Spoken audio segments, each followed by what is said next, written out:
కాకినాడ జిల్లా సామర్లకోట పట్టణం స్థానిక సత్యనారాయణపురం శ్రీ భరద్వాజ ఆశ్రమ పాఠశాలలో ప్రధాన ఉపాధ్యాయురాలు సిహెచ్ కనకదుర్గ మరియు ఎల్ లావణ్య డి అరుణ అధ్యక్షతన మెగా పేరెంట్స్ మీటింగ్ నిర్వహించబడినది. ఈ కార్యక్రమానికి ముఖ్య అతిథిగా 23వ వార్డు మాజీ కౌన్సిలర్ సురేష్ హాజరయ్యారు. ఈ సందర్భంగా ఆయన పిల్లలకు బుక్స్, పెన్నులు ఇస్తూ విద్యార్థులకు పలు సూచనలు ఇవ్వడం జరిగింది. ఈ సందర్భంగా పాఠశాలలో ఏర్పాటు చేసిన ముగ్గుల పోటీలు నిర్వహించి విజేతలకు బహుమతులు ఇవ్వడం జరిగినది.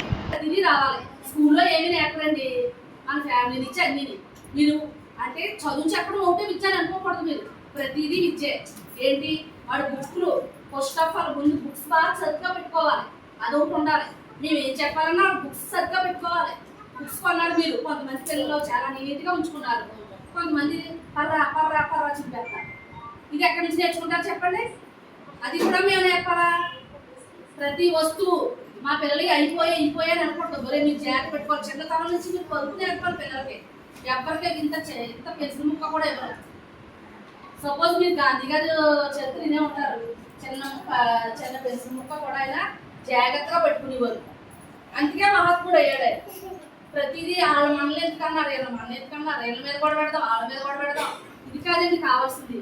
మనకు 4 మాటలు అనుకున్నా పర్లేదు, అక్కడ పిల్లోడు సక్సెస్ అవ్వాలి. నాకు ఇక్కడ నేను ఎప్పుడు కూడా పెద్ద స్కూల్లోనే చేసేది. ఎక్కువ 100 మంది పిల్లలు ఉన్న స్కూల్లో చేసి వచ్చింది. అది అందుకు నాకు ప్రాబ్లమ్స్ అన్నీ తెలుసు. ప్రతి ఒక్కరిని ఫేస్ చేసి వచ్చేది నేను. ఏదైనా సరే అమ్మఒడి పడకపోయినా ఏం పడకపోయినా దేనికో రీజన్ ఉంటుంది. అంతేగాని వాళ్ళని ఇచ్చాడు పిల్లలు చదువు రాకపోయినా సరే వాళ్ళు ప్రతిదీ మీరు పట్టించుకోవాలి, చదివించాలి. కూర్చోండి అన్నమాట. చక్కగా చదివేస్తున్నారు. మేడం మీద స్పీడ్గా చదివేస్తామని అన్నారు. చదవలేకపోయేవారు వాళ్ళిద్దరు కూడా. నేను బాగా చదివి పిల్లలే, కానీ వాళ్ళకి ఏంటి అల్లరి చిలుపుతాము. అది తీసేయాలి బ్రెయిన్లో నుంచి. ఇంకెప్పుడు చూడు రాసుకుంటా ఉంటున్నారు, చదువుకుంటా ఉంటారు. నన్ను ఇది చెప్తారు, నేను ఏమైనా వర్క్ చేసుకోవట్లేదు. అప్పుడు చచ్చినట్టు ఉపాధ్యాయుడు చెప్తాడు లేదండి. ఆ టేస్ట్ అన్నది ఇక్కడ మేము చెప్తాం. అది డెవలప్ అవ్వాలంటే ఇద్దరు మీరు చెప్పాలి. మీరు చెప్తేనే అది మా పిల్లడు సక్సెస్ అవుతాడు. నెక్స్ట్ చదువు అంటే ఓన్లీ చదువు ఉంటే కాదు, వాడు బట్టలు సరిగ్గా ఉంచుకునేలా చూసుకోవాలి. ఈవినింగ్ వచ్చినప్పటికీ బట్టలు సరిగ్గా ఉండాలండి, అవి కూడా జాగ్రత్తగా ఉండాలి. నెక్స్ట్ వాడు బ్యాగ్ నీట్గా ఉంచుకోవాలి, వాడు బుక్స్ కూడా నీట్గా ఉంచుకోవాలి. వాడికి డైలీ పెన్సిల్ ఉండాలి.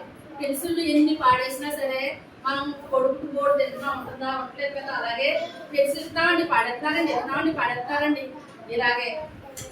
అమ్మ అమ్మఒడి పడుతుంది కదా, పడుకోనమ్మా నిందండి ముందు స్కూల్లో కాబట్టి అంటే అబ్బాయి అమ్మ ఆయన అసలు డబ్బులు ఇవ్వడండి, తాగేస్తాడండి. అలాగే చెప్పిందాడి ఎంఈఓ గారు చెప్పాలని సరే చెప్తారండి. ఆయన డబ్బులు ఇవ్వడండి, ప్యాకెట్ వేస్తాడండి. ఏంటి డ్రెస్ కుట్టించమని డబ్బులు లేవండి. ఇలా అంటే మేము అనుభవాలు చెప్తాం. అలా మీరు ఉన్నారని ఇప్పుడు ఎక్కువ 10 మాటలు మాట్లాడారంటే అందులో మీకు సంబంధించి ఉంటుంది. అది నన్ను ఫీల్ అయిపోకూడదు మీరు. అంటే అక్కడ చెప్తున్నాను. మేము అందరి దగ్గర పిల్లలందరి దగ్గర చూసాం కాబట్టి పరిస్థితి, ఆ పరిస్థితి చెప్తున్నాం. పన్నెండమ్మ అంటే ఆవిడ ఇలాగే చెప్పింది. మీ దగ్గర కూడా చెప్తారని ఇది డ్రెస్ కుట్టించమ్మా అంటే మా ఆయన తాగేస్తున్నాడండి, ప్యాకెట్లో పెట్టేస్తాడండి లోపల. ఏం చేయండి మేడం గారు అని ఆవిడ అన్న 4 పిల్లలు. ఆ 4 పిల్లలను అలాగే చేసింది. చచ్చిన పలకొని కాదు, పలకొని కొని అన్నీ చేసింది. అలాగా ఏం లేకపోయినా సరే మీరు ఏదోలాగా అంతలాగా మీ ఆయన కాకపోయినా ఏదోలాగా 10 రూపాయలు ఎవరంటే అలాగని ఇవ్వాలి. పెన్ను పెన్సిల్ అవన్నీ ఇస్తే ఇక్కడ మేము ఏదో చేయించగలం. ఒరే పుస్తకం తీసుకురాయండి అంటే పుస్తకం అది చింపేశాడు మేడం, ఇది చింపేశాడు మేడం. ఇది కాదు. ఈ కంప్లైంట్ ఉండకూడదు. ఫస్ట్ క్లాస్ నుంచే మంచి బిహేవియర్ అలవాటు చేసేది. స్టూడెంట్ అంటే యూనిఫామ్ పడిందంటే స్టూడెంట్ ఒక బిహేవియర్ మారాలి. కానీ అలా ఉండలేదు. 5th ఎక్కడాలో ఏంటి 3వ తరగతిలోనే ఎలా ఉన్నారు, రేపు పొద్దున్నే హై స్కూల్కి వెళ్తే ఎలా ఉంటారు చెప్పండి? ముందు మీ నుంచి రావాలి. ముందు మీ ఈ అలవాట్లన్నీ సగం మీరే నేర్పాలి, తల్లే నేర్పాలి. వాడికి మంచి బుద్ధి రావాలన్నా, మంచి మాటలు రావాలన్నా సెలవులప్పుడు ఎక్కడికి అల్లరి పిల్లల దగ్గరికి వెళ్ళే ఉంటండి. అల్లరి పిల్లల దగ్గరికి వెళ్ళారంటే వాడు బూతులు నేర్పుతారు, ఆయన నేర్చుకుని వస్తారు. మేము మాట్లాడమా ఇంటికి ఎలా వచ్చేయమంటారు. బయటకు పంపేయకూడదు. మీరు సండేలప్పుడు స్కూల్ లేనప్పుడు మీ దగ్గర చక్కగా పెట్టుకుని చదివించుకోవడమో లేకపోతే రాయించుకోవడమో. ఒకవేళ వాడికి రైటింగ్ ఇంట్రెస్ట్ లేదు, డ్రాయింగ్ వేయించండి. డ్రాయింగ్ ఇష్టం, వాడికి ఇష్టం ఏంటో మీకు తెలుస్తుంది, పేరెంట్స్కి తెలుస్తుంది. ఆ ఇష్టం కనిపెట్టండి, అది చేయించండి. పిల్లల దగ్గర మంచి శ్రద్ధ తీసుకోండి. ఎందుకంటే మా సైడ్ ఎక్కువ జాబ్లనే లేవు పిల్లలకి. ఎవరు కూడా డెవలప్మెంట్ లేదు, చదువు లేదు. చదువు ఎందుకు లేదు మీకు తెలిసి బ్యాక్గ్రౌండ్. నేను ఇప్పుడు డైరెక్ట్గా కూడా ఒకటి చెప్పేసాను. దానికి మెయిన్ రీజన్ మీ హస్బెండ్ ఎలా ఉన్నా పిల్లోడి విషయంలో మట్టికి అస్సలు కేర్లెస్ అన్నది చేయకండి. అందుకే మీకు చంద్రబాబు నాయుడు గారు 15,000 ఇస్తున్నారు కదా, వచ్చినప్పుడు మీ ఆయన ఎంత కొట్టినా తిట్టినా ఒక 1000 రూపాయల పిల్లలు ఉంచేయండి. ఒక్క వెలించడం చాలు. ఉంచాడు పుస్తకం అయినప్పుడు పుస్తకం కొనండి, పెన్ను లేనప్పుడు పెన్ను కొనండి, పెన్సిల్ లేనప్పుడు పెన్సిల్ కొనండి. మేము కొనిస్తాం కానీ వాళ్ళు ఎంతైనా చింపేసుకుంటారు కదా, తెలుసు కదా మీకు. పెన్సిల్ పెట్టి నేను ఇక్కడే ఉంచుకుంటాను కానీ ఎప్పుడు తీసేస్తారు. మేము ఇస్తాం, మీరు ఇస్తారు. అవి పోయే మేడం గారు మీరు చూడలేదు మేడం గారు. నేను ఇచ్చుకోవడం కాదండి, పిల్లోడు చదువు రావాలి, అదే మన మెయిన్. ఎందుకంటే ఇంత చదువు రాకపోయినా టీచర్లు ఏమనివ్వరు కాదు. ఇప్పుడు మమ్మల్ని అలా రెడ్డగా నిలబెట్టినట్టు నిలబెడుతున్నారు. అందుకు మీకు చదువు రాకుండా మేము చెప్పుకోవడానికి తప్పించుకోవడానికి ఎవ్వరికి లేదండి ఆస్కారం. సో టీచర్లు అనడానికి అంతా చదువుకోవాలి. మీరు కొంచెం నెగ్లెక్ట్ చేయండి. పుస్తకంలో ఏం చెప్తున్నారు ఏంటి, అసలు 3వ తరగతిలోకి వచ్చేస్తున్నారు, 2వ తరగతిలోకి వచ్చేస్తున్నారు, 5 రావట్లేదు. అక్కడ ప్రాబ్లం ఏంటి? పేరెంట్స్ ఇంట్రెస్ట్ లేదు. మెయిన్ పేరెంట్స్ ఇంట్రెస్ట్ పెడితే మేము ఎందుకు దాటాలండి? మేము దాటకామో చెప్పండి. మీరు ఇంట్రెస్ట్ పెట్టారంటే అమ్మో వీళ్ళు పేరెంట్స్ చూస్తున్నారు చచ్చినట్టు మేము చెప్తామండి. చదువు చెప్పకపోవడం అనేది ఉండదు. 2 వైపులా అన్ని విధాలా కూడా మీరు అలా చేసుకుంటే చక్కగా ఇక్కడ 20 మంది పిల్లలే అయిపోతుంది. మాకు చక్కగా ఎక్కువ మంది పిల్లలకైతే మేము చెప్పలేము, కానీ 20 మంది పిల్లలు అయినా సరే అగో మొన్నే పుస్తకాలు ఎత్తే సూపర్గా సింపేసి పడేసుకుంటారు. మళ్ళీ పుస్తకాలు కొనాలంటే మొన్నే కొన్నాం కదా మేడం అని మీరు అంటారు. ఆడు ఎందుకు సింపేశాడు అన్నది ఏంటి ఫస్ట్ క్లాస్ లో నేర్పించాలి. అది మనకి పిల్లడు యొక్క స్టాటస్ ఏంటని తెలుస్తుంది. వచ్చినట్టు ఏదో పెట్టిన తర్వాత కొంచెం పాడుతున్న తర్వాత కూర్చోబెట్టి వాళ్ళు ఇంగ్లీష్ ఏం చెప్పారు, సోషల్ ఏం చెప్పారు, అలాగే అడిగి హోంవర్క్ ఏమి ఇచ్చారు, హోంవర్క్ చేశారా లేదా చూసుకోవడం, క్లాస్లో ఇవాళ ఏం చెప్పారని అడిగితే వాళ్ళు కూడా మనకి స్కూల్లో జరిగింది ఇక్కడ జరిగిందని ఇంటరాక్షన్ ఏర్పడుతుంది. అదేవిధంగా ప్రైవేట్ స్కూల్తో మనం ఎప్పుడు కంపేర్ చేసుకోవాలి. గవర్నమెంట్ స్కూల్ ఎప్పుడు నెంబర్ 1. ఎందుకంటే ప్రైవేట్ స్కూల్లో చెప్పే టీచర్స్ అంటే ప్రైవేట్ స్కూల్లో తక్కువ స్థాయిలో ఉంటారు. ఈ మేడం గారు అంటే ఈ మేడం గారి క్వాలిఫికేషన్ గవర్నమెంట్లో మంచి బీటెక్ ఎంటెక్ అలాగా మంచి చదివి ఇక్కడికి వచ్చి గవర్నమెంట్లో అవుతారు. ఇలా టీచర్ చెప్పిన దానికి ఒక హుందాగా ఉంటుంది, ప్లస్ చెప్పే విధానం కూడా ఒక నెంబర్ 1 స్థాయిలో ఉంటుంది. దాని ప్రకారం ఏంటంటే మనం మన చుట్టుపక్కల పిల్లలకి మా బాగా అవుతున్నాడు మన ముందు ఏదైనా ఒక వస్తువు బాగుంటే మనం ఏం చెప్తాం, స్వీట్ స్టాల్ దగ్గరికి వెళ్తాం, ఒక స్వీట్ బాగుంది సంథింగ్ మాట వచ్చినప్పుడు ఆ స్వీట్స్ కొనుక్కుంటే బాగుంటుంది, తప్పి తక్కువ ఆఫర్ వచ్చింది. అదేవిధంగా మీ పిల్లలు చదువుతున్నప్పుడు పిల్లలు ఈ స్కూల్లో చదువుతున్నారండి, చాలా బాగా చెప్తున్నారు, ఎందుకంటే మీ పిల్లల్ని కూడా ఈ స్కూల్లో జాయిన్ చేయండి, మంచి టీచర్స్ వచ్చారు అని మీరు కూడా మీ పక్కన పిల్లలకి చెప్తే వాళ్ళు ఇష్టం జాయిన్ చేసుకుంటారా జాయిన్ చేసుకుంటారు. మా వంతుగా మన పిల్లలు చదువుతున్నారు కాబట్టి చెప్పవలసిన బాధ్యత మన దగ్గర. అదేవిధంగా మరి పేరెంట్స్ అందరూ వస్తున్నారు, యాక్చువల్లీ పేరెంట్స్ మీటింగ్ మేము మాట్లాడేది కాదు, మేము ఎప్పుడు చూస్తూ ఉంటాం, మేము ఎప్పుడు క్లాస్ కొడుతూ ఉంటాం, బాగుందని అంటాం. ఒకవేళ ఏదైనా లోపం ఉందో సరే మన వాళ్ళే కదా అని బాగుందంటాం. రాయం ఉంది ఒక రోజు ఉండకపోయినా నా ఫస్ట్ కాడి నుంచి నేను చిన్నప్పటి కాడి నుంచి ఎట్లా ఉంది కాబట్టి ఏం బాగుందని అంటాను నేను కూడా.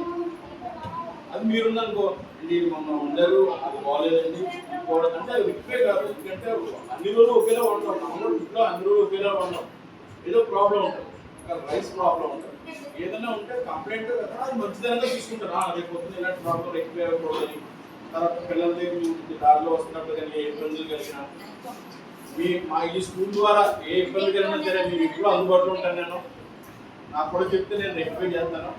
మరి ఈరోజు ఈ మెగా పేరెంట్స్ మీటింగ్ వచ్చిన టీచర్స్కి, అదేవిధంగా అధ్యాపకులకి, చైర్మన్ వైస్ చైర్మన్ గారికి, అంగన్వాడీ టీచర్ గారికి, ప్రతి ఒక్కరికి కూడా నా హృదయపూర్వక నమస్కారం తెలియజేసుకుంటున్నాను. మరి స్కూల్ గురించి చెప్పాలంటే ఎంతో ప్రాచుర్యమైంది. ఈ భరద్వాజ ఆశ్రమ పాఠశాల అంటే ఎప్పుడో ఎప్పుడో చదివిన స్కూల్ అన్నమాట. ఇలాంటి స్కూల్లో చదవడం మన పూర్వజన్మ స్కూల్. పిల్లలకి ఇక్కడి నుంచి చదివిన మేడం గారు చెప్పారు, మా పిల్లలు ఇక్కడ చదవడం వల్ల మీరు ఏ స్కూల్లో చదివేవు అని అడుగుతున్నారు. లాస్ట్ టైం పేరెంట్స్ మీట్లో అమ్మాయి ఎంత కనబడినా సరే స్టేజ్ ఫీల్ లేకుండా చాలా బాగా చెప్పింది. లాస్ట్ ఇయర్ చెప్పింది ఇప్పుడు గుర్తుంచుకున్నామంటే అమ్మాయి ఎంత బాగా చెప్పింది. అదేవిధంగా మనం వేరే స్కూల్కి వెళ్ళడం వల్ల మన స్కూల్ యొక్క పురాణం కూడా అక్కడ తెలుస్తుంది. మరి ఈ అవకాశం ఇచ్చిన మేడం గారికి అందరికీ కూడా నా హృదయపూర్వక నమస్కారాలు తెలియజేసుకుంటూ, పిల్లలకు ముఖ్యంగా చెప్పేది ఒకటే విషయం, ఒక 15 సంవత్సరాలు ఏ వయసులో జరగవలసిందో ఆ వయసులో, ఇది చదువుకునే వయసు అంటే లెర్నింగ్ వయసు. ఈ వయసులో మీ కాన్సన్ట్రేషన్ అంతా చదువు మీదే ఉండాలి. ఆటల మీద ఉండొచ్చు కానీ కొంత పర్సెంట్ మాత్రమే ఆటల మీద ఉండాలి. తర్వాత మనం చేసే స్నేహం, మొన్న నేను బయట చూస్తున్నాను, కొంతమంది బూతులు ఆడుతున్నారు, అది ఉండకూడదు. మనం ఎప్పుడు కూడా మనం చేసే స్నేహం, ఇప్పుడు కొన్ని టమాటాలు ఉంటాయి, అందులో ఉప్పు టమాటా వేస్తే ఏమవుతుంది, మిగతా టమాటా ఉండిపోతుంది. అలా ఫ్రూట్స్ కూడా అంతే.